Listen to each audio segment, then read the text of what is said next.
அவங்க அப்பா தான் உங்களுக்கு காசு அனுப்பியிருந்தாருல்ல, அப்புறம் ஏன் அவரை துடிக்க துடிக்க கொலை பண்ணீங்க? எனக்கு காசு வர்றதுக்கு முன்னாடியே அவனை கொன்னுட்டேன். நீங்க செஞ்ச அந்த தொழில் பத்தி சொல்ல முடியுமா? நான் காலேஜ் பொண்ணுங்களை ஒரு எஸ்கார்ட் வெப்சைட் மூலியமா வயசான என்னோட கிளைண்ட்ஸ்க்கு அனுப்புவேன். ஒரு சில நேரம் காசு வாங்கிட்டு பெண்களை அனுப்பாம அந்த அங்கிள்ஸ் ஏமாத்துவேன். இதுவரை எத்தனை நபர்களுக்கு பெண்களை அனுப்பியிருக்கீங்க? 1000க்கும் மேல. எவ்வளவு வருஷமா இந்த கருமத்தை பண்றீங்க? ஒரு 6-7 வருஷமா பண்ணிட்டு இருக்கேன். அதிர்ச்சியான ஒரு சம்பவத்தை பத்தி பார்க்க போறீங்க. இந்த இருக்கால, இவளோட பேரு பிரியா. இவ செஞ்ச குற்றங்களை முதல்ல சொல்லிடுறேன், அதுக்கப்புறம் இந்த முழு கதையை பத்தி கேட்போம். முதல் விஷயம் ஏடிஎம் உடைச்சு கொள்ளையடிக்க பார்த்தது. ரெண்டாவது விஷயம் காலேஜ் ஸ்கூல் பிள்ளைங்களை தப்பான முறையில நீங்க இந்த தொழிலுக்கு போங்க அப்படின்ட்டு பிரெயின் வாஷ் பண்ணி ஒரு தொழிலுக்கு அழைச்சிட்டு போனது. மூணாவது விஷயம், இவளே ஒரு படிப்பு திறமையோட ஒரு வெப்சைட் கிரியேட் பண்ணி வயசான முதியோர்களுக்கும் அங்கிள்ஸுக்கும் தப்பான பெண்களை வித்தது வெப்சைட் மூலியமா. நாலாவது தப்பு, காசை புடுங்கினது, கேவலமான இமேஜஸ் ஒருத்தவங்க கூட பழகி போட்டோ எடுத்து காசை திருடினது. அஞ்சாவது கொலை பண்ணது. அந்த கொலையை பத்தி நீங்க கேட்டீங்க அப்படின்னா உங்களோட ரத்தமே உறைஞ்சு போயிரு. நான் அவ்வளவு ஒரு பிளான்டு மர்டருங்க. நம்ம இந்தியாவே உழுக்குன சம்பவத்தை தான் இன்னைக்கு பார்க்க போறோம். எந்த ஒரு தமிழ் நியூஸ் சேனல்ஸ்லயும் இது கவர் பண்ணப்பட்ட கிடையவே கிடையாது. நம்ம தான் ஃபர்ஸ்ட் அப்படின்றதுல பெருமையா சொல்லிக்கலாம். இன்னொரு முக்கியமான விஷயம் என்ன அப்படின்னா, இந்த வீடியோல நீங்க எல்லா சேனல்லையும் ஒரு கிரைம் கதை கேட்கறீங்க, ஒரு கிரைம் கதையை பார்ப்பீங்க, அது அப்படியே போயிடும்ல. இதுல என்ன பண்ண போறீங்க அப்படின்னா, இந்த கிரைம் செஞ்சால இந்த பிரியா இவ உட்கார்ந்து இன்டர்வியூ கொடுப்பா ஓப்பனா. அவள்கிட்ட கேட்கிற ஒவ்வொரு கேள்விக்கும் நான் இப்படிதான் செஞ்சேன், நான் இந்த மாதிரி தான் செஞ்சேன், இதனாலதான் செஞ்சேன், நீ என்னடா இப்படி பேசிட்டு இருக்க, நான் செஞ்சது தப்பே கிடையாதுடா, இப்படிப்பட்ட கேவலமான ஆண்களை தான் நான் செஞ்சேன் அப்படின்ற மாதிரி பயங்கரமா, அதாவது அதிர்வலையை உருவாக்குற மாதிரியான கருத்துக்கள்லாம் சொல்லியிருப்பா. மறக்காம வீடியோ முழுசா பாருங்க. அந்த இன்டர்வியூ எல்லாமே நம்ம ஆட் பண்ண போறோம். இது ஒரு உண்மை சம்பவம். நம்ம என்னைக்குமே டீடைல் ரிப்போர்ட் தான் கொடுப்போம். அதனால இது ஃபேக்குன்னு எந்த மக்களும் கமெண்ட் பண்ண வேணாம். இது 100% உண்மையான நியூஸ். நீங்க வேணா அந்த ரிப்போர்ட்ஸை பாத்துக்கோங்க. வாங்க கதைக்குள்ள போயிடலாம். இன்னொரு முக்கியமான விஷயம், நம்ம சேனலுக்கு நீங்க புதுசா வந்திருந்தீங்க அப்படின்னா லைக் சப்ஸ்கிரைப் எல்லாம் பண்ண வேணாம். வீடியோவை கண்டினியூவா பாருங்க. உங்களுக்கு பிடிக்கும் பட்சத்தில் நம்மளோட பேச்சு, நம்மளோட ஸ்டைலு, இந்த கதை வழங்கும் சுவாரஸ்யம் பிடிச்சா மட்டும் லைக் பண்ணி சப்ஸ்கிரைப் பண்ணிக்கோங்க. உண்மையிலே வந்து பண்ணுவீங்க அப்படின்னு நம்புறேன். நம்ம கதைக்குள்ள போயிடலாம். முதல்ல இந்த பிரியா அப்படின்றவங்க யாரு, இந்த பிரியாவோட குடும்பம் எப்படி அப்படின்ற சொல்லிடுறேன். இந்த பிரியா வந்து ஒரு ஏழ்மையான குடும்பத்துல தாங்க பிறக்குறாங்க. ஸ்கூல்லயே நிறைய மார்க் எடுத்ததுனால பிரியாவோட அப்பா என்ன நினைக்கிறாங்க அப்படின்னா, இவ்வளவு மார்க் எடுக்கிற பொண்ணு நம்ம கிராமத்திலே வச்சிடக்கூடாது, சோ அதனால சிட்டிக்கு அமைச்சு நல்லா படிக்க வைக்கணும் அப்படின்ட்டு சிட்டில ஒரு பெரிய காலேஜ்ல அட்மிஷன் வாங்கி அங்க படிக்க வைக்கிறாங்க.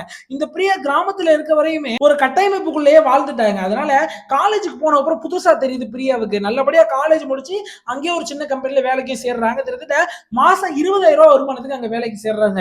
பிரியா அப்பதான் நிறைய விஷயத்தை நோட் பண்ண ஆரம்பிக்கிறா. சுத்தி உள்ள பெண்கள் எல்லாருமே பயங்கரமான உடைகள் அணிஞ்சிருக்காங்க, பயங்கரமான காலணிகள் அணிஞ்சிருக்காங்க. இதெல்லாம் பார்த்த பிரியாவுக்கு நம்மளோட மாச சம்பளமே 20,000 ரூபாய் தானே, நம்மளால எப்படி ஒரு நல்ல ஷூஸ் போட முடியும், நம்மளால எப்படி ஒரு நல்ல ட்ரெஸ்ல ஆர்டர் பண்ணி நம்ம வந்து வாங்கலாம் அப்படின்ற மாதிரி ஒரு மாதிரி தாழ்வு மனப்பானம் நிறைய வந்திருக்கு. இதனால பிரியா என்ன முடிவு எடுக்கிறாங்க அப்படின்னா, லீகலோ இல்லீகலோ நிறைய பணம் சம்பாரிச்சாங்க அப்படின்ட்டு அதுக்கான வழிகளை தேட ஆரம்பிக்கிறாங்க. அப்பதான் பிரியாவுக்கு ஒரு பயங்கரமான ஒரு வழி கிடைக்குது. காலேஜ் பெண்களுக்கு ஒரு வேலை வாய்ப்பு அப்படின்ட்டு ஒரு நியூஸ் பேப்பர்ல சின்னதா ஆட் பாக்குறாங்க. அதை பார்த்துட்டு எங்க கான்டாக்ட் பண்றப்ப அது ஒரு வேலை சொல்றாங்க. அந்த வேலை பிரியாவுக்கு பிடிக்கிற மாதிரி இல்ல. அதனால ஓப்பனா இந்த இடத்துல சொல்றாங்க, இந்த மாதிரி வேலை எல்லாம் பார்க்க முடியாது, எனக்கு பல்கான அமௌண்ட் கிடைக்கிற மாதிரி எதனா வேலை கொடுங்க அப்படின்ற மாதிரி கேட்கறாங்க. அப்ப அந்த இடைத்தரகர் இருக்கான, அவன் என்ன சொல்றான் அப்படின்னா, உனக்கு பல்கா அமௌண்ட் வேணும் அப்படின்னா நான் ஒரு தொழில் சொல்றேமா உனக்கு. இதுல என்ன செய்யணும் அப்படின்னா, காலேஜ் பெண்களை நீ வந்து என்கிட்ட அழைச்சிட்டு வந்து விடணும். ஒவ்வொரு பெண்களுக்கு ஏத்த மாதிரி நான் உனக்கு கமிஷன் தருவேன். ஃபேரான ஸ்கின், அதாவது பெண்கள் வெள்ளையா இருந்தா அதுக்கு ஒரு மாதிரியான கமிஷன், பெண்கள் கருப்பா இருந்தா அதுக்கு ஒரு மாதிரியான கமிஷன் அப்படின்ற மாதிரி சொல்றான். இந்த பிரியாவுக்கு ஒண்ணுமே புரியல. தெளிவா சொல்லுங்க அப்படின்னு கேட்கறப்பதான் தெளிவா சொல்றான். அதாவது எங்கள்கிட்ட அதிகமா பணம் உள்ள கிளைண்ட்ஸ் எல்லாம் இருக்காங்க, அவங்களுக்கு எல்லாம் பெண்கள் மீது ஆசை அதிகமா இருக்கும்.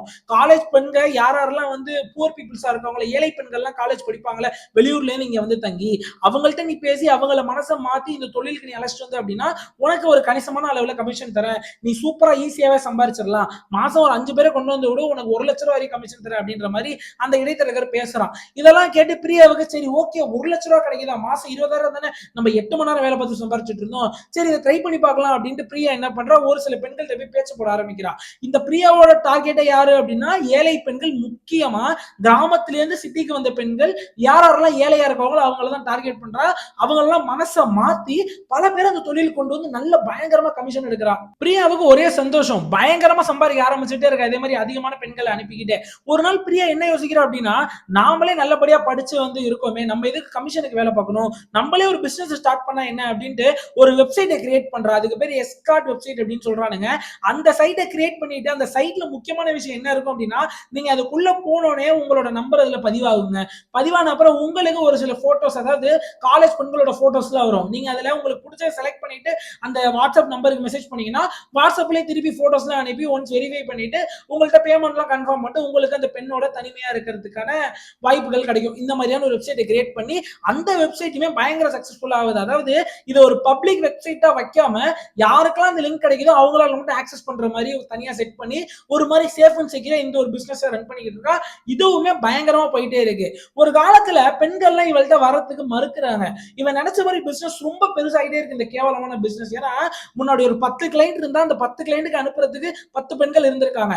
இப்ப இவ அந்த வெப்சைட்லாம் போட்ட உடனே அந்த கிளைண்ட்ஸ் வந்து அதிகமா வராங்க. 100, 200, 300, 400 அதிகமா வரப்ப இவள்கிட்ட அந்த பெண்கள் கிடைக்கல. 20, 30 பெண்கள் தான் இருக்காங்க அப்படின்றப்ப மிகப்பெரிய டிமாண்ட் அந்த இடத்துல ஏற்படுது. அப்ப இவ என்ன ஒரு பயங்கரமான விஷயம் செய்யறா அப்படின்னா, நம்ம எதுக்கு இந்த மாதிரியான ஆண்களுக்கு பெண்கள் அனுப்பணும், சும்மா இவனுங்களை வர சொல்லிட்டு இவங்கள்ட்ட பணத்தை மட்டும் வாங்கிட்டு நம்ம வந்து ஃப்ரீ ஆயிடலாமே, பெண்களே அனுப்பாம அவனுங்களை ஏமாத்திரலாமே, அவனுங்க இதை போய் கம்ப்ளைண்டா பண்ண போறானுங்க அப்படின்னு என்ன பண்றா அப்படின்னா திருப்பி அடுத்த மோசடி ஆரம்பிக்கிறா. இதுல எப்படின்னா அந்த எக்ஸ்கார்ட் வெப்சைட்ல வந்து புக் பண்றவங்களுக்கு எந்த ஒரு பெண்களையுமே அனுப்பாம அவங்கள்ட்ட இருந்து காசை மட்டும் வாங்கி ஏமாத்திட்டே இருந்திருக்கா. இதுலயே கிட்டத்தட்ட பல லட்சம் ரூபாய் சேர்த்துட்டாலாம். இதுல என்ன நடக்குது அப்படின்னா ரொம்ப நாளாவே மாட்டாம இருந்திருக்கா. ஆனா 2014 இந்த மாதிரி ஒருத்தனை ஏமாத்த போறப்ப அவன் என்ன சொல்லியிருக்கான், என்னால வந்து இப்போதைக்கு டைரக்டா பேங்க் டிரான்ஸ்ஃபர் எல்லாம் பணம் பண்ண முடியாது, நான் நேர்ல தான் பணம் கொடுப்பேன், என் கையில ரொக்கமா தான் இருக்கு அப்படின்ற மாதிரி பேசியிருக்கான். இவன் என்ன செஞ்சிருக்கா, அவளே ஒரு எஸ்கார்ட் கேர்ள் மாதிரியே அவன்கிட்ட பேசி சரி ஓகே நான் வந்துடுறேன் நீங்க இந்த ஹோட்டலுக்கு வாங்க அப்படின்ட்டு அந்த ஹோட்டலுக்கு போயிருக்கா. அவனும் பணத்தோட வந்திருக்கான். இவளும் அந்த ஹோட்டலுக்கு போயிட்டு ரூம் எல்லாம் திறந்து அவன் கூட தனிமையில இருக்க போறப்ப என்ன சொல்லியிருக்கா, ஐயோ கீழே என்னோட டிரைவர் இருக்காரு, அவர்கிட்ட நான் பணம் கொடுக்க மறந்துட்டேன், அந்த பணத்தை எல்லாம் கொடுங்க அப்படின்ற மாதிரி கேட்டிருக்கான். அவனுமே என்ன பண்றான், மொத்த பணத்தையும் 40,000 எடுத்து கொடுத்துருக்கான் அந்த பொண்ணுட்ட. இவன் அப்படியே எடுத்து வந்து ஆட்டோல ஏறி கிளம்பிட்டாலாம். இவன் என்ன செய்யறான் அப்படின்னா டைரக்டா போலீஸ்ல போய் கம்ப்ளைண்ட் கொடுத்துட்டான். என்னோட மானம் போனாலும் பரவாயில்ல, இவள மாதிரி ஆளை கண்டிப்பா மாட்டி விடணும் அப்படின்ட்டு போலீஸ்ட போயிட்டு அந்த பணக்காரன் என்ன பண்ணா கேஸ் கொடுத்துட்டான். என்னுடைய டீடைல்ஸ் வெளில தெரியாம பாத்துக்கங்கன்னு சொல்லி கேஸ் கொடுத்துட்டான். போலீஸும் அந்த கேஸை எடுத்து அனலைஸ் பண்றாங்க. அனலைஸ் பண்ணி இந்த பிரியாவை அரெஸ்டும் பண்ணிடுறாங்க. இதுல முக்கியமான விஷயம் என்ன அப்படின்னா, அந்த அரெஸ்ட் பண்ண போலீஸே கணிசமான அமௌண்ட் பிரியாட்ட இருந்து வாங்கிட்டு 2வது நாளே ரிலீஸ் பண்ணி விடுறாங்க. இது ஒரு கேஸா எஃப்ஐஆர் கூட போடாம. எவ்வளவு ஒரு கேவலம் தானே பாருங்க. இந்த ஒரு விஷயம் தாங்க இப்பயே அவளை அடிச்சு கைகால முறிச்சு இந்த மாதிரி ஏண்டி பண்ற, இதுக்கு முன்னாடி இவ என்னென்னலாம் பண்ணா நோண்டி எடுத்திருந்தானா இதுக்கப்புறம் நடக்க போற கிரைம்ஸ் எதுவுமே நடந்திருக்காது. இப்ப நீங்க பார்த்தது வெறும் 1% தான். இதுக்கப்புறம் இவன் என்ன செஞ்சான்னு சொல்றேன் கேளுங்க. சோ இந்த சம்பவத்துக்கு அப்புறம் கொஞ்ச நாள் ஃப்ரீயா இருக்காங்க. கொஞ்ச நாள் ஆல்ரெடி இவ பேங்க்ல இருக்க காசை வச்சு வாழ்ந்துட்டு இருக்கா. ஒரு நாள் ஒருத்தனோட சேர்ந்து என்ன செய்யறா அப்படின்னா ஏடிஎம் கொள்ளையடிக்கலாம் அப்படின்ட்டு ரம்பத்தை எடுத்து போய் ஏடிஎம் பாக்ஸ் அறுத்துக்கிட்டே இருந்திருக்கா. அதுலயே வந்து தோல்வியில மாட்டிக்குது. அவளும் போலீஸ்ல மாட்டிடுறான். இப்போ என்ன நடக்குதுன்னு பாருங்களேன். போலீஸ்ட திருப்பி காசு கொடுத்து பெயில்ல 3 நாள்லயே வெளியே வந்துடுறா. ஏன்னா இது பெருசா கேஸ் எடுபடல. சரி என்ன சொல்றா, இன்னும் கொஞ்ச நாள் வந்து ஃப்ரீயாவே இருக்கா. இப்பதான் டிண்டர் அப்படிங்கிற ஒரு ஆப் அந்த ஊர்ல ஃபேமஸா ஓடிக்கிட்டு இருக்கு. அந்த ஆப்ல எப்படி அப்படின்னா சின்னதா பணம் கட்டி நீங்க இதுல ஜாயின் பண்ற மாதிரி இருக்கும்.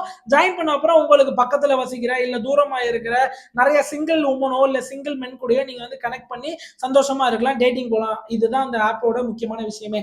அந்த ஆப்பை டவுன்லோட் பண்ணி அதுல சைன்இன் பண்ணி அதை யூஸ் பண்ண ஆரம்பிக்கிறா. அப்பதான் பேங்க் மேனேஜர் ஒருத்தனை அதுல சந்திக்கிறா. இவளும் என்ன பண்றா, இவளும் ஒரு பணக்காரி மாதிரியே வந்து அந்த பேங்க் மேனேஜர்கிட்ட காட்டிக்கிறா. அந்த பேங்க் மேனேஜரும் இவள்கிட்ட நல்லாவே பேசுறா. இவங்க 2 பேருக்கும் டெக்ஸ்ட்ல காதல் ஏற்படுது. டெக்ஸ்ட் வந்து போன் காலா மாறுது, போன் கால் வந்து வீடியோ காலா மாறுது. அதுக்கப்புறம் இவன் என்ன செய்யறா, அந்த மாதிரி நான் வந்து உங்க கூட தனிமையில இருக்கணும்னு ஆசைப்படுறேன் அப்படின்ட்டு அந்த பேங்க் மேனேஜர் சொல்ல, அவனும் சரி வாமா அப்படின்னு சொல்ல, இவங்க 2 பேருமே தனியா ரூம் எடுத்து தனிமையில இருக்கிறாங்க. கிட்டத்தட்ட பல மாசங்கள் இவங்க 2 பேருமே உறவுல இருக்காங்க, லிவின்ல வாழ்ந்துகிட்டு இருக்காங்க. என்ன நடக்குது அப்படின்னா, இவளுக்கு அந்த பேங்க் மேனேஜர் சுத்தமா போர் அடிச்சு போயிடுறான். அப்ப டைரக்டா ஓப்பனா கேக்குறா, இந்த பாரு பல மாசம் நான் உன் கூட இருந்துட்டேன், பல தடவை நம்ம 2 பேரும் தனிமையில இருந்துட்டோம், இப்ப எனக்கு 10 லட்ச ரூபாய் பணம் வேணும், எனக்கு இதுக்கப்புறம் உன் கூட வாழ பிடிக்கல, இப்ப நீ 10 லட்ச ரூபாய் பணம் கொடுக்கல அப்படின்னா ஓ மேல பொய்யான பாலியல் கேஸ் போடும் அப்படின்ற மாதிரி மிரட்ட ஆரம்பிக்கிற பேங்க் மேனேஜரை. பேங்க் மேனேஜர் ஏதோ போதையில உளறா அப்படின்ட்டு அவளை தூக்கி எறிஞ்சிட்டு பேங்க் மேனேஜர் தன்னோட சொந்த ஊருக்கு போயிடுறான் அவனோட குடும்பத்தை பாக்குறதுக்கு. என்ன பண்றா, தொடர்ந்து கால் பண்ணி மிரட்டிக்கிட்டே இருக்கா. மிரட்டினது மட்டும் இல்லாம போலீஸ் ஸ்டேஷன்ல போய் பொய்யான புகாரும் அளிச்சிடுறா. இந்த பேங்க் மேனேஜர் என்ன வந்து ரேப் பண்ணிட்டான் அப்படின்ற மாதிரி பொய்யான புகாரையும் அளிச்சிடுறா. இப்பதான் என்ன நடக்குது அப்படின்னா, பேங்க் மேனேஜர் வந்து ஒரு சில கால் ரெக்கார்ட்ஸ் சப்மிட் பண்றாங்க. பண்றா. இந்த பிரியா அப்படின்றவ கால்ல பல தடவை மிரட்டினான்னு நான் சொன்னேன் இல்லையா, அவ கால் பண்றது எல்லாமே வாட்ஸ்அப் கால் தான் கால் பண்ணுவாங்க. ஏன்னா நார்மல் காலை ரெக்கார்ட் பண்ணிடுவாங்க அப்படின்னு வாட்ஸ்அப்ல கால் பண்ணிட்டு இருந்திருக்கா. ஆனா அந்த பேங்க் மேனேஜர் விவரமா ஒரு போன்ல கால் பேசிக்கிட்டே இன்னொரு போனை வச்சு பக்கத்துல ரெக்கார்ட் பண்ணிட்டாரு. அந்த ரெக்கார்ட்ல அவ சொன்ன விஷயத்த கேட்டா அதிர்ச்சியா இருக்கும். அதாவது இந்த பாரு 10 லட்ச ரூபாய் நீ பணம் கொடுக்கல அப்படின்னா உன்னோட தங்கச்சி மூஞ்சில ஆட்களை வச்சு ஆசிட் அடிப்பேன். ரெண்டாவது விஷயம், அதுவும் என்னால பண்ண முடியாது அப்படின்னு நீ நினைச்ச அப்படின்னா உன்னோட தங்கச்சி போட்டோவை என்னோட அந்த எஸ்கார்ட் வெப்சைட் இருக்குல்ல அதுல போட்டு உன் தங்கச்சியை வித்துருவேன், உனக்கே தெரியும் அப்படின்ற மாதிரி மிரட்ட ஆரம்பிச்சிருக்கா. இதெல்லாம் பார்த்து பயந்துட்டு தான் போலீஸ்ல போயிட்டு எல்லாத்தையும் காட்டினோடனே போலீஸ் என்ன செய்யறாங்க அப்படின்னா திருப்பி இவ மேல நடவடிக்கை எடுத்து இவ வந்து தப்பான புகார் கொடுக்குறா அப்படின்ட்டு இவளை அரெஸ்ட் பண்றாங்க. இந்த இடத்துலயும் பாருங்களேன், அந்த பெண்மையை வைத்து அந்த போலீஸ் தப்பிச்சிடுறா. திருப்பி பெயில்ல வந்துடுறா காசு பணத்தை வச்சு. வெளியே வந்த அப்புறம் இவளுக்கு அந்த டிண்டர் ஆப் ரொம்பவே பிடிச்சு போச்சு. சரின்ட்டு அந்த ஆப்ல திருப்பி இன்னும் நிறைய பேரை சர்ச் பண்ண ஆரம்பிக்கிறா, நிறைய பேர்கிட்ட மெசேஜ் பண்ண ஆரம்பிக்கிறா. அப்ப பெரிய பிசினஸ் மேனுங்க திருந்துட்ட அவனுக்கு 500 கோடி ரூபாய்க்கு மேல நெட்வொர்க் இருக்கு. அந்த ஒரு ஆப்லயே அந்த ப்ரொஃபைல் எல்லாமே வச்சிருந்திருக்கான். அவன் பெரிய பிசினஸ் மேன். ஓகேனா அவனுக்கு மெசேஜ் பண்ணி பார்க்கற விமன். அவன் பாத்தீங்கன்னா மெசேஜ் பண்ண அடுத்த செகண்டே ரிப்ளை பண்ணிருக்கான். சரி ஓகே அப்படின்னு அவன்கிட்ட பேச்ச போட்டு திருத்திட்டு 2-3 மாசம் பெரும் சாட்லயே பழக ஆரம்பிச்சிருக்கா. அதுக்கப்புறம் போன் காலா மாறி இருக்கு. விமன் என்ன பண்ணிருக்கான் அப்படின்னா பிரியாவை லவ் பண்ண ஆரம்பிச்சிட்டான். அதாவது இவரோட வலை இது. இப்ப வந்து பிரியாவுக்கு ரொம்ப சந்தோஷமாச்சு. இதுவரையும் நம்ம அடிச்ச டார்கெட் எல்லாமே லட்சாதிபதி, இவன் தாண்டா கோடீஸ்வரன், இவன்ட்டு வந்து மொத்தமா ஒரு லம்பா அடிச்சுட்டு ஓடிடணும் அப்படின்ற மாதிரி பிரியா திங்க் பண்ணிக்கிட்டு இருக்கா. இப்படி திங்க் பண்ணிக்கிட்டு இருக்கப்பயே பிரியாவுக்கு இடையில தக்ஷந்த் அப்படின்ற ஒருத்தனும் பழக்கமா ஏற்படுது. அவனுமே அதே டிண்டர் ஆப்ல தான். அதாவது இவ வலை போடுறது நிறைய ஆண்களுக்கு போட்டிருக்கா. அதுல 2 ஆண்கள் விழுந்திருக்கான். ஒருத்தன் விமன், இன்னொருத்தன் தக்ஷந்த். என்ன நடக்குது அப்படின்னா இந்த மித்த ஆண்கள்லாம் கம்பேர் பண்ணும்போது பிரியாவுக்கு தக்ஷந்த் மேல உண்மையான காதல் இருந்திருக்கு. இவனுங்க மேல இருந்த காதல் எல்லாமே காசுக்காக. ஆனா தக்ஷந்த் மேல இருந்தது உண்மையான காதல். தக்ஷந்துமே என்னதான் தன்னை பெரிய பணக்காரன் அந்த ஆப்ல காட்டியிருக்கான். ஆனா உண்மையிலே தக்ஷந்த் அப்படின்றவன் பெரிய பணக்காரன் கிடையாது. இந்த பிரியா ஒரு சில நாட்கள் விமன் கூடயும் தனிமையில இருந்திருக்கா. ராஜஸ்தான்ல ஹோட்டல்ஸ் நிறைய புக் பண்ணி. அதே சமயத்துல எப்பெல்லாம் விமன் கூட இல்ல அப்ப தக்ஷந்த் கூட தனிமையில இருந்திருக்கா. அப்படி தக்ஷந்த் கூட இருக்கப்பதான் பிரியா ஒரு விஷயத்தை நோட் பண்றா. ஏன்னா நீ பெரிய பணக்காரன் சொல்ற, நீ எதுக்கு இந்த மாதிரியான ஒரு கேவலமான மொபைல் யூஸ் பண்ற? நீ ஐபோன்ஸ் யூஸ் பண்ணணும். ஏன்னா உன் மொபைல்ல டிஸ்பிளே போயிருக்கு, அதை கூட மாத்தாம இருக்கு. அது மட்டும் இல்லாம இது ஒரு 10,000 மொபைல் தானே, இதை போய் வச்சிருக்கு, இவ்வளவு பணக்காரனா இருக்குன்னு சொல்றேன்னு கேட்கிறான். உடனே தக்ஷந்த் உண்மையை சொல்றான். இந்த பாரு பிரியா, உன் கூட நான் பழகிறதுக்காக தான் நான் போய் சொன்னேன். நான் பெரிய பணக்காரலாம் கிடையாது. எனக்கு 21 லட்சம் ரூபாய் மேல கடன் இருக்கு. என் கடனை அடைக்கிறதுக்காக எனக்கு ஒரு நல்ல பேரை அந்த ஆப்ல தேடிக்கிட்டு இருந்தேன். நல்ல பணக்கார பொண்ணை நான் லவ் பண்ணா அவங்க என்னோட கடனை அடைப்பாங்கன்னு நம்பிதான் நான் தேடிக்கிட்டு இருந்தேன். அப்பதான் நான் உன்னை மீட் பண்ணேன் அப்படின்ட்டு ஃபுல் உண்மையை சொல்றான். பிரியாவுக்கு மனசே கேட்கலையாங்க. அதாவது நான் லவ் பண்ண பையன் தக்ஷத்துக்கு 21 லட்சம் ரூபாய் கடன் இருக்கு. ஈவன் தோ அவன் தன்னை ஒரு பணக்காரனா சொல்லி ஏமாத்தினாலும் இவளோட லவ் வந்து கண்ணை மறைச்சிருச்சான். சரி தக்ஷந்த், நான் உனக்கும் ஒரு உண்மையை சொல்றேன். நானும் பணக்காரலாம் கிடையாது. இந்த மாதிரியான கேவலமான தொழில் பண்ணி தான் நான் காசு சம்பாரிச்சிட்டு இருக்கேன் அப்படின்ட்டு இவளும் உண்மையை சொல்லியிருக்கா. இந்த தக்ஷந்த் அப்படின்றவனுக்கு இவளை ரொம்ப பிடிச்சு போயிருச்சான். ஏன்னா இவ்வளவு வெளிப்படையா உண்மையை பேசுறான், அதனால ரொம்ப பிடிச்சு போயிருச்சு அப்படின்ட்டு இப்பதான் முக்கியமான விஷயத்த இவ பிரியா என்ன சொல்றா அவனோட அந்த காதலன்ட்ட சொல்லிட்டு இருக்கா. அதாவது விமன் ஒருத்தனை தெரியாம இப்பதான் ரீசெண்டா என்கிட்ட மாட்டினான். பல கோடி ரூபாய்க்கு சொத்து இருக்கு. நான் கூட தனிமையில நிறைய நாள் இருந்துட்டு வந்துட்டேன். எல்லாமே வெரிஃபை பண்ணிட்டேன். அவனை அடிச்சோம் அப்படின்னா ஒரு லம்பான அமௌண்ட் கோடி கணக்கில் அடிச்சுட்டு நம்ம போய் எங்கன்னா செட்டில் ஆயிரும். அதுக்கப்புறம் நம்ம தொழில் செய்ய வேணாம் அப்படின்ட்டு பிரியாவும் தக்ஷந்தும் ஒரு பிளான் போடுறானுங்க. என்ன பிளான் அப்படின்னா பிரியா விமனுக்கு கால் பண்ணி இந்த மாதிரி எனக்கு உன் கூட இருக்கணும் போல ஆசையா இருக்கு, அதனால உன்னை நான் இப்பயே சந்திச்சாகணும் அப்படின்னு சொல்றான். விமன் என்ன சொல்றான் அப்படின்னா நான் பிஸியான ஷெட்யூல்ல இருக்கேன், உனக்கே தெரியாதா நான் எவ்வளவு பெரிய கோடீஸ்வரர் அப்படின்ட்டு, நீ எதனா ஒரு டேட்டு கூட என்னோட பிஸியான ஷெட்யூல நான் பிளான் பண்ணிட்டு உனக்காக நான் அந்த ஒரு ஷெட்யூல ஃப்ரீ பண்ணிட்டு உன்னை நான் சந்திக்க வரேன் அப்படின்னு விமன் சொல்றாப்ல. உடனே பிரியாவும் சரி மே 2ஆம் தேதி உங்க வீட்ல இருந்து கிளம்பிரு, மே 3ஆம் தேதி என் இடத்துக்கு வர மாதிரி வந்துரு அப்படின்ற மாதிரி சொல்றா. சரின்னு விமனும் ஓகே சொல்லிடுறான். இப்ப இந்த விமனை பத்தின ஒரு முக்கியமான விஷயத்தை நீங்க தெரிஞ்சுக்கணுங்க. உங்களுக்கு இப்ப என்ன தெரியுது, விமன் அப்படின்ற பல கோடி ரூபாய் சொத்து வச்சிருக்கான். பிரியா வந்து அவனை ஏமாத்தி இப்ப சொத்தெல்லாம் வாங்க போறான். கிட்டத்தட்ட 1 கோடி ரூபாய் 2 கோடியா அவன் அடிக்க போறான். இதானே எல்லாம் நினைச்சிட்டு இருப்பீங்க. இந்த இடத்துல தான் ஒரு அதிர்ச்சியான உண்மை என்ன அப்படின்னா விமன் அப்படின்றவன் பயங்கரமான ஏழைங்க. சாதாரண ஒரு சூப்பர்வைசர். ஒரு மைனிங் ட்ரக்ஸ் எல்லாம் நிறைய இருக்கும்ல, ஒரு மைனிங் கம்பெனில இருக்க அந்த ட்ரக் எல்லாத்தையுமே பாத்துக்கிற ஒரு சூப்பர்வைசர் தான் இந்த விமன் அப்படின்றவன். இவன் தன்னை ஒரு பெரிய கோடீஸ்வரம் மாதிரி சித்தரிச்சு அந்த டிண்டர் ஆப்ல பொய்யான இமேஜஸ் ஃபேக்கான போட்டோஸ் எல்லாம் போட்டு தன்னை ஒரு பெரிய கோடீஸ்வரம் மாதிரியே ஆக்கி பெண்கள்கிட்ட பேசிட்டு இருந்திருக்கான். அப்ப மாட்டவதான் பிரியா. பாருங்க, இங்கிட்டு ஒரு ப்ராடு பையா, இங்கிட்டு ஒரு ப்ராடு பொம்பளை. இப்ப வந்து 2 பேரும் இணைஞ்சிட்டாங்களா? இது எதுவுமே பிரியாவுக்கு தெரியாதுங்க. கரெக்டா மே 2ஆம் தேதி விமன் அவனோட வீட்டுல இருந்து கிளம்ப ஆரம்பிக்கிறான். கிளம்பிட்டு என்ன நடக்குது அப்படின்னா நைட்டு 9 மணி ஆயிருதுங்க. அந்த விமனை வீட்டுல காணோம். உடனே எல்லாருக்கும் அதிர்ச்சி, விமன் வீட்டுல உள்ளவங்களுக்கு எல்லாம். இதுல முக்கியமான விஷயம் என்னன்னா, விமனுக்கு கல்யாணம் ஆகி 2 குழந்தைங்க இருக்குங்க. இதான் அதிர்ச்சியான விஷயமே. என்ன நடக்குது அப்படின்னா, பொண்டாட்டி ரொம்ப பயத்துல கால் பண்ணிட்டே இருக்கா, சுவிட்ச் ஆஃப்னு வருது.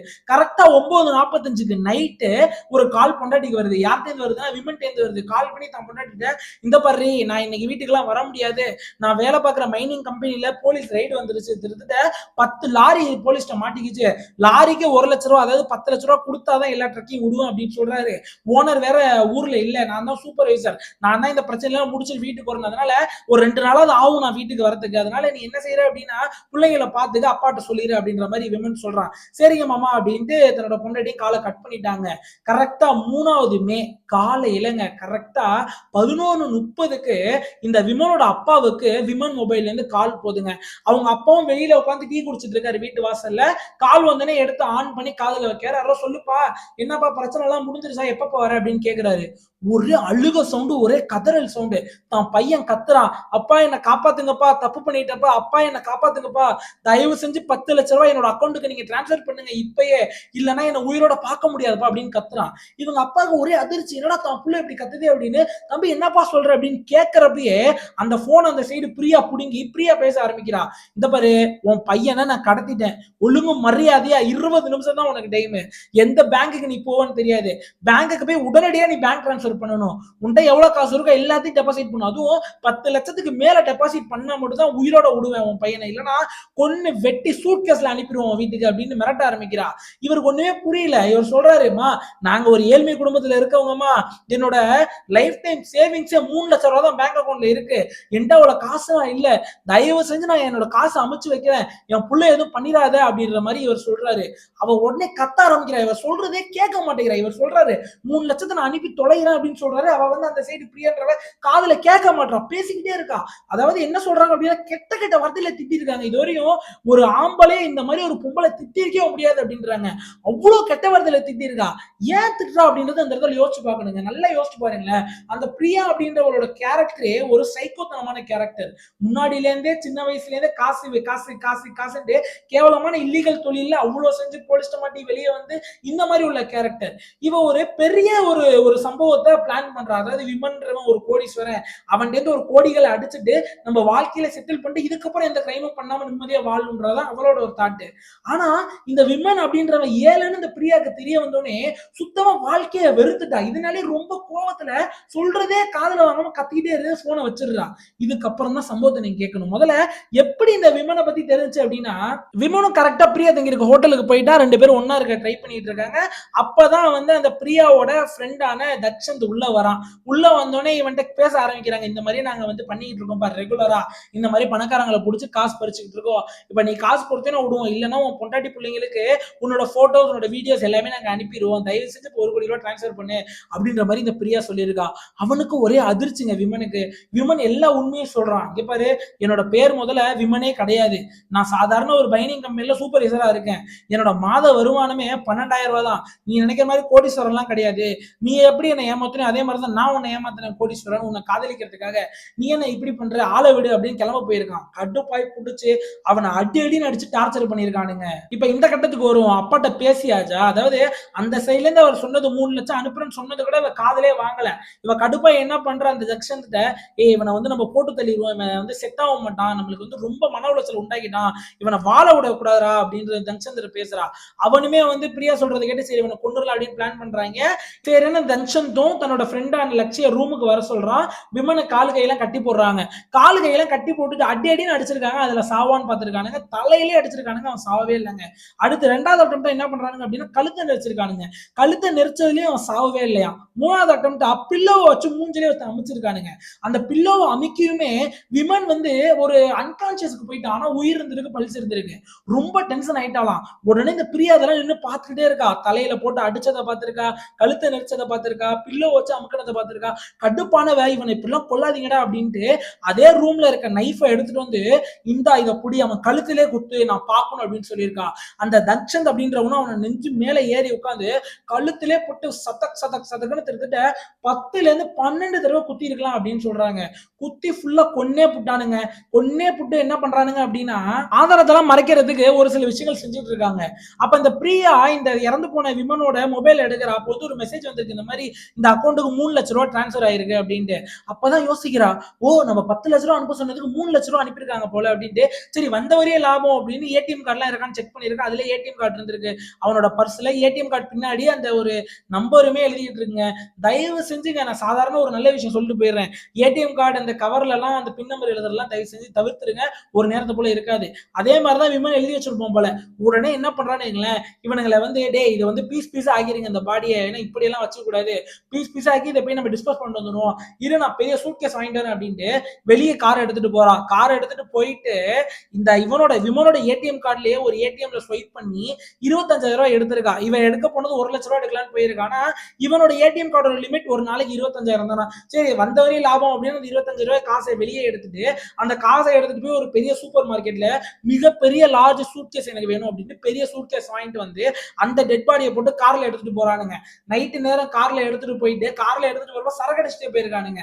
கார்ல எடுத்துட்டு போயிட்டு ஒரு ஃபாரஸ்ட் ஏரியால அந்த சூட்கேஸ் தூக்கி எறிஞ்சிட்டு வீட்டுக்கு வந்துடுறானுங்க. இந்த விமனோட அப்பாவுக்கு போலீஸ் கால் பண்றாங்க, இந்த மாதிரி ஒரு டெட் பாடி எங்களுக்கு கிடைச்சிருக்கு, வந்து நீங்க ஐடென்டிஃபை பண்ண முடியுமா அப்படின்னு கேக்குறாங்க. விமனோட அப்பாவும் போறாரு. அந்த வெறும் அந்த கால்ல பார்த்தோன்னே கண்டுபிடிச்சாரு. அந்த பேண்ட் அது வந்து விமன் ரொம்ப ஆசையா போடுவானா, எங்க ஒரு நல்ல காரியத்துக்கு போனாலும் அந்த பேண்ட் தான் போட்டு போவானா, அது ரொம்ப பிடிக்கும் அவனுக்கு. அந்த பேண்ட்டை பார்த்தோன்னே கண்டுபிடிச்சாரு என்னோட மகன் தான் அப்படின்னு ஓன் அழுவ ஆரம்பிச்சிட்டாரு.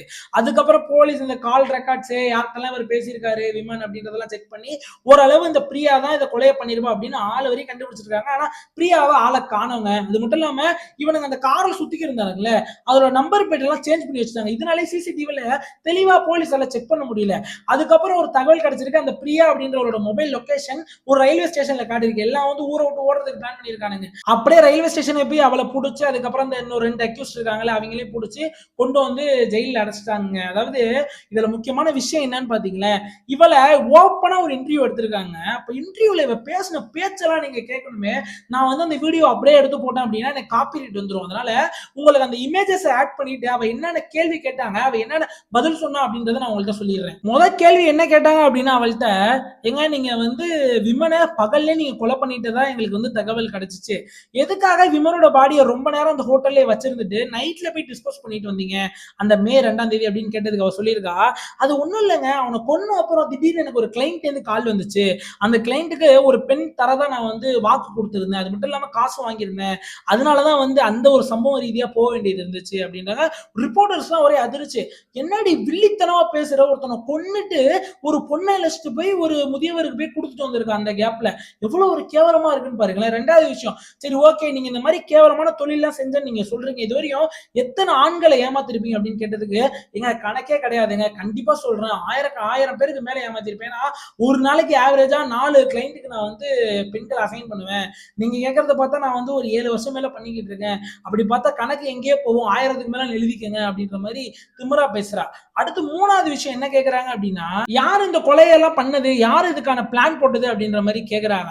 அதுக்கு இவ ஓப்பனா சொல்றா, எங்க நான்லாம் பண்ணலங்க, தக்ஷந்த் தாங்க பிளான் சொன்னா, என்ன கொலை பண்றதெல்லாம் ஐடியாவே இல்லைங்க, காசு ஏமாத்துறது மட்டும் தாங்க அப்படின்னு சொல்றா. இவ இப்படி சொல்றான்னு இவளோட அந்த காதலன்றையும் அந்த காதலோட நண்பனான லக்ஷையும் கேட்கும் போது என்ன உண்மை தெரிய வருது அப்படின்னா, முழுக்க 99% பிளான் பண்ணது எல்லாமே பிரியா மட்டும் தானா, அவனுங்க சாதாரண வேலையாள் மாதிரியா, பிரியா தான் அதுக்கான பாஸ் அப்படின்னு அவனுங்க சொல்றாங்க. அடுத்து இன்னொரு முக்கியமான விஷயம் என்ன அப்படின்னா, இதான் ரொம்பவே அதிர்ச்சியா இருக்கும், உங்களுக்கு கில்ட்டியாவே இல்லையா, இத்தனை ஆண்களை ஏமாத்துறீங்களே, ஒரு கொலை வேற பண்ணிருக்கீங்களே, உங்களுக்கு கில்ட்டியாவே இல்லையா அப்படின்னு கேட்டதுக்கு, ஏன்டி ரிப்போர்ட்டர் உனக்கு எல்லாம் அறிவு இருக்கா, என்னடி என்னை பார்த்து இப்படி ஒரு கேள்வி கேட்கிற, அதாவது ஒரு பெண் ரிப்போர்ட்டர் தான் அவளை கேட்டுட்டு இருப்பாங்க, உனக்கு எல்லாம் என்னடி தெரியும், இந்த ஆண்கள்லாம் முதல்ல நல்ல ஆண்களா, பொண்டாட்டி பிள்ளைகள் எல்லாம் விட்டு போட்டு பெண்களை தேடி வெப்சைட்ல புக் பண்ணி என்கிட்ட வராங்க, இவனுங்கெல்லாம் நல்ல ஆண்களா, நான் இவனுங்கள்ட்ட இருந்து காசை பறிச்சேன்னு நீ நினைக்கிறியே அதை வந்து ஒரு சோசியல் சர்வீஸா நீ பாருடி. அவனுங்களுக்கு உண்டான ஒரு தகுதியான ஒரு லெசன், ஒரு பாடத்தை நான் புகட்டி இருக்கேன் அவங்களுக்கு. பொண்டாட்டியை விட்டுட்டு வந்தா ஏமாடுறதான் கிடைக்குன்ற மிகப்பெரிய பாடத்தை நான் வந்து உருவாக்கி இருக்கேன். எனக்காக நீங்க அவார்டு தான் கொடுக்கணுமே தவிர என்ன போலீஸ் ஸ்டேஷன்ல உள்ள வைக்க கூடாது அப்படின்ற மாதிரி சொல்றான். அதுக்கப்புறம் என்ன நடக்குது அப்படின்னா, இந்த ஒரு கேஸ் விசாரிச்சுட்டு இருந்த ஒரு பெண் போலீஸ் அதிகாரிகிட்ட ஒரு கேள்வி கேட்கிறாங்க. ஏன் வந்து இதுக்கு இவ்வளவு நாள் ஆயிருச்சு இவளுக்கு தீர்ப்பு வழங்குறதுக்கு, இவளை பிடிக்கிறதுக்கு, இவளை ஏன் நீங்க வந்து அடிக்கடி வெளியில விட்டுக்கிட்டே இருந்தீங்க பெயில் அப்படின்ற மாதிரி கேட்கிறாங்க. அப்ப அந்த பெண் போலீஸ் அதிகாரி அழுதுகிட்டே ஒரு விஷயம் சொல்றாங்க. அதாவதுங்க, நம்ம இந்தியால நிறைய சட்டங்கள் பெண்களுக்கு சார்பாகவே தாங்க இருக்கு. இதெல்லாம் ஒரு சில தவறான பெண்கள் தப்பான வழியில யூஸ் பண்ணிக்கிறாங்க. நான் இப்ப இந்த பெண்ணையே அழைச்சிட்டு போய் கோர்ட்ல நிப்பாட்டினேன் அப்படின்னா இது வந்து எங்க மேல கேஸ் கொடுக்கு. அதாவது என்ன வந்து இவர் வந்து பாலியல் குற்றம் பண்ணிட்டா அப்படின்ட்டு பொய்யான ரேப் கேஸ் கொடுக்குதுங்க. எங்களால எதுவுமே பண்ண முடியாது. அதனால இவளுக்காண்டி ரொம்ப சீரியஸான ஆதாரத்தை நாங்க திரட்ட வேண்டி இருந்துச்சு. அது மட்டும் இல்லாம இதுவரை எந்த கேஸுக்கும் இல்லாம 42 விட்னஸ் அழைச்சிட்டு போயிட்டு அதோடைய பயங்கரமான சிவியரான பெர்ஃபெக்டான ஆதாரங்கள்லாம் காட்டி தான் இவளை கஸ்டடியிலே எடுத்து விசாரிக்க ஆரம்பிச்சாங்களாம். எப்படி கஸ்டடியில எடுத்து விசாரிக்கிறதுக்கு 42 விட்னஸ் தேவைப்பட்டிருக்கு. எந்த அளவு கொடூரமா இருக்கு அப்படின்றத கேளுங்க. சரி ஐயா, இவ்வளவு நேரம் அந்த கதையை கேட்டிருந்தீங்க அப்படின்னா எனக்கு ஒரு நீதி வேணும். அதனால மறக்காம இப்ப நான் சொல்ல போறதையும் கேட்டு போயிருங்க. நான் சொல்றது எதனா தப்பா இருந்தா கமெண்ட் பண்ணுங்க. என்ன சப்போர்ட் பண்ணாலும் கமெண்ட் பண்ணிட்டு போயிருங்க. கமெண்ட் பண்ணாதான் எனக்கும் தெரியும். உங்களை காலத்துக்கு கேட்டு கமெண்ட் பண்ணிட்டு போயிருங்க. அதாவது முந்தா நேத்து இந்த வீடியோ பதிவிட்டு இருந்தா நிறைய வியூ போயிருந்துச்சு. ஆரம்பத்துல ஃபேக் நிறைய கமெண்ட் வந்துட்டே இருந்துச்சு. என்னடா நம்ம ஒரு உண்மையான கதையை எடுக்கிறோம், ஆர்டிகல் படிக்கிறோம், பல்வேறு யூடியூப் சேனல்ஸ் செக் பண்றோம், சாட் ஜிபிடில போட்டு செக் பண்றோம், இதெல்லாம் உண்மைத்தன்மையை ஃபுல்லா அந்த கிரெடிபிலிட்டியை தெரிஞ்சுக்கிட்டு தான் நம்ம பதிவு போடுறோம். அது மட்டும் இல்லாம பெர்ஃபெக்டான நேம் யூஸ் பண்றோம், பெர்ஃபெக்டான பிக்சர்ஸ் யூஸ் பண்றோம், அதை தெரியப்படுத்துறதுக்கு இவ்வளவு பண்ணிருக்கோம். ஃபேக்னு சொல்றாங்களே அப்படின்ட்டு இன்னொன்னு யோசிச்சேன். மக்களுக்கு கேள்வி கேட்கிற அதிகாரம் 100% உண்டு. அதை நான் தப்பே சொல்ல மாட்டேன். அதனால கேள்வி கேட்கறாங்க அப்படின்னு கமெண்ட்ல பின் பண்ணி வச்சேன். எங்க இது உண்மை கதைங்க, நீங்க இந்த மாதிரி கூகுள்ல போய் சர்ச் பண்ணீங்க அப்படின்னா உங்களுக்கு முழு ஆர்டிகல் வரும், படிச்சு பாருங்க அப்படின்ட்டு பெர்ஃபெக்ட்டா அந்த கீவேர்ட்ஸோட போட்டு வச்சிருந்தா நிறைய பேர் போய் படிச்சு பார்த்துட்டு ஆமா ப்ரோ இது உண்மையான ஃபேக்ட் தான், உண்மையானது தான், நான் வந்து கிரெடிபிலிட்டி செக் பண்றேன் அப்படின்னு கமெண்ட் பண்ணிட்டாங்க. ஒரு சில பேர் ரொம்ப கொச்சையான வார்த்தைகளை ரொம்ப கேவலமா திட்டினாங்க. அது எந்த சமூகத்தை சார்ந்தவங்க திட்டினாங்க அப்படின்றத நான் இப்ப சொல்ல விரும்பல. ஏன்னா எனக்கு பயமா இருக்கு. யோசிச்சு பாருங்களேன், ஒரு சாதாரண வீடியோல அந்த சமூகத்தை பத்தி நான் பேசவே இல்லைங்க, ஒரு வார்த்தை கூட சொல்லல. அப்படிங்கிறப்ப அதை தேவையில்லாம இவன் வந்து இந்த சமூகத்தை வேணும்னே வந்து பொய்யான இது பரப்புறான் அப்படின்னு சொல்றதுலாம் ரொம்ப கொடுமையா இருந்துச்சு. அதை விட கொடுமை என்ன கேவலமா திட்டுறது. இதுவரையும் என்ன பிறந்ததுல இருந்து இந்த மாதிரி திட்டி நான் யார்ட்டையுமே காதுல வாங்கினதே கிடையாது. நீங்களா அப்படி திட்டுறப்ப நான் ஒன்னே ஒண்ணுதான் யோசிப்பேன், நான் எந்த ஒரு இடத்துலயும் தவறு பண்ணவே இல்லை. இப்படி நான் எந்த ஒரு இடத்துலயும் தவறு பண்ணவே இல்லை. ஒரு கிரைம் செய்தியை செய்தி சேனல்ல வழங்குறது எப்படியோ கண்ணியமான வார்த்தைகளால ஒரு எப்படி சொல்றது, ஒரு கொச்சையான வார்த்தைகள் எதுவுமே பயன்படுத்தாம ஒரு கதையை நான் சொல்லியிருக்கேன். அப்படிங்கிறப்ப நீ என்னோட அம்மாவை அப்பாவை என்ன என் பிள்ளைய எவ்வளவு பேரை நீ திட்டுற அப்படின்னா நீங்க ஒரு கடவுளை கும்புறீங்களே அவங்களே உங்களுக்கான ஒரு கர்மாவை கொடுப்பாங்க அப்படின்றதுதான் என்னோட ஒரு கருத்து. நான் எதுக்கும் பயப்பட போறது, ஏன்னா நான் எந்த ஒரு தப்பும் பண்ணல. சோ நீங்க கும்புற கடவுள் நீங்க செஞ்ச தப்புக்கு உங்களுக்கு பயங்கரமான ஒரு கர்மாவை கொடுப்பாரு அப்படின்றது நான் சொல்லணும்னு அவசியம் இல்லை, அது உங்களுக்கே தெரியும். ஓகேவா? ரெண்டாவது விஷயம் வந்துரும். நீங்க தயவு செஞ்சு ஃபேக்ட் செக் பண்ணுங்க. நம்ம வந்து மித்த சேனல்ஸ் மாதிரி சும்மா கதையை எடுத்து உளறிட்டு போக மாட்டாங்க. எப்ப நடந்துச்சு எங்க நடந்துச்சு அப்படின்னு தெளிவா சொல்லுவோம். ஒரு சில இடத்துல நாங்க சின்ன தப்பு பண்ணிடுவோம். ஏன்னா நம்ம வந்து ஒரு டீடைல் ரிப்போர்ட் எடுக்கிறோம் அப்படின்னா அதெல்லாம் எடுத்து இந்த மாதிரி எழுதி வச்சுட்டு தான் இதை நம்ம அப்படியே ஒண்ணு பார்த்து பேசுறது. இதுல எங்கன்னா ஒரு சில இது மிஸ் ஆயிரும். ஒரு சில நேரத்துல ஊர் பேரை விட்டுருவேன், ஒரு சில நேரத்துல டைமிங் விட்டுருவேன், ஒரு சில நேரத்துல டேட்டை விட்டுருவோம்னா கண்டெக்ஸ்ட் இந்த நேம்ஸ் கேரக்டர் நேம்ஸ் எதுவுமே மாறாது. அதெல்லாம் தெளிவான முறையில உங்களுக்கு வழங்கிடுவேன். இன்னொரு முக்கியமான விஷயம், இந்த கட்சிகளை இதுல கொண்டு வராதீங்க. கிரைம் நியூஸ்ல கட்சிகளை கொண்டு வராதீங்க, ரிலீஜியனை கொண்டு வராதீங்க. ஏன்னா இது வந்து ஒரு என்டர்டெயின்மெண்ட் சேனலுங்க. நல்லா ஒன்னே ஒன்று புரிஞ்சுக்கோங்களேன், பேசிக்கான நாலேஜ்ல ஒன்னே ஒன்று புரிஞ்சுக்கோங்க. நீங்க எதுக்கு கிரைம் சேனல் பாக்குறீங்க? நீங்க என்ன சோசியல் அவேர்னஸ் போய் பரப்ப போறீங்களா? கிடையாதுங்க. ஒரு என்டர்டெயின்மெண்ட், ஒரு செய்தி காதுல வாங்கிட்டு இன்ட்ரெஸ்டிங்கா சாப்பிடுறப்ப பார்ப்போம், நைட்டு தூங்குற பார்ப்போம், பார்த்துட்டு தூங்கிடுவோம். ஓகேவா? ஒரு அவேர்னஸ்க்காக தான் இந்த மாதிரி வீடியோகள். நானா எதுக்குங்க இந்த மாதிரி ஒரு வீடியோ எல்லாம் உங்களுக்கு போட்டுக்கிட்டு இருக்கேன்? நல்லா யோசிச்சு பாருங்களேன். என்னோட இது ஒரு சைடு இன்கம், எனக்கு ஒரு சைடு வருமானம். ரெண்டாவது விஷயம், ஒரு சில அவேர்னஸ் கிரியேட் பண்றதுக்கு. நான் ஒன்னும் சோசியல் சர்வீஸ் பண்ணல. இப்படி போட்டு எல்லாரையும் திருத்தணும் அப்படின்னா கிடையாது. அவன் செய்யறதுக்கு அவன் பட்டு திருந்துவான். நம்ம இதெல்லாம் முக்கியமான விஷயம் போறது ஒரு அவேர்னஸ்க்காக தான். என்ன அவேர்னஸ்? என்னோட எல்லா வீடியோலயுமே சொல்லிட்டு இருக்கேன், எந்த ஒரு பிரச்சனைக்குமே கிரைம் வந்து சொல்யூஷன் கிடையாது. எந்த ஒரு பிரச்சனையுமே உட்காந்து பேசினா சரியாயிரும், லா படி பேசினா சரியாயிரும். இதுதான் நம்மளோட ஒரு முக்கிய கருத்தை நம்ம வீடியோ பதிவுறதுக்காக. அதனால தயவு செஞ்சு கட்சியையோ இல்ல ரிலீஜனையோ உள்ள கொண்டு வராதீங்க. உங்களுக்கு நான் முந்தானத்து போட்ட வீடியோல எதனா மனக்கசப்பு இருந்துச்சு அப்படின்னா தயவு செஞ்சு என்னை மன்னிச்சிருங்க. இனிமேல் நான் வந்து எந்த ஒரு சமூகத்து பேரையும் நான் வந்து சொல்ல மாட்டேங்க. இனிமேல் வந்து நான் இந்த மாதிரி நான் இப்ப அந்த சமூகத்தை சார்ந்த நபர்கள் செய்த கிரைமை என் வீடியோல போட வேணாம் அப்படின்னு நினைக்கிறேன். எனக்கு மன உளைச்சல் ஆகுது. புரியுதா? நான் இத்தனை நாளா வீடியோ போற இது வரையும் எனக்கு கமெண்டே வந்தது கிடையாதுங்க. இப்ப நான் ஒரு சில வார்த்தைகள் வந்து ஏதாவது அந்த சமூகத்தை சார்ந்தவங்களோட பேரை யூஸ் பண்றதே பயமா இருக்கு. ஏன் வந்து இந்த மாதிரி கமெண்ட் பண்றாங்க அப்படின்னு எனக்கு தெரியல. சரி, ஓகே. அது வந்து உங்களோட நீங்க கும்பிடுற கடவுளே வந்து உங்களுக்கு வந்து நல்லது செய்வார். அதனால நல்லபடியா இருப்பீங்க. நல்லா இருங்க, நல்லதே பண்ணுங்க, நல்லதே நடக்கும். இதான் நான் வந்து எனக்கு விவரம் தெரிஞ்ச காலத்துலயும் சொல்லிட்டு இருக்கேன். எனக்கு நல்லது மட்டும் தான் நடந்துகிட்டு இருக்கு. நன்றி, வணக்கம். திருப்பியும் சொல்றேன். ஏன்னா தப்பா பேசியிருந்தா மன்னிச்சிடுங்க. நான் சொல்றது கரெக்ட்டா இல்லையான்னு மட்டும் கமெண்ட்ல பண்ணிட்டு போயிருங்க. நன்றி.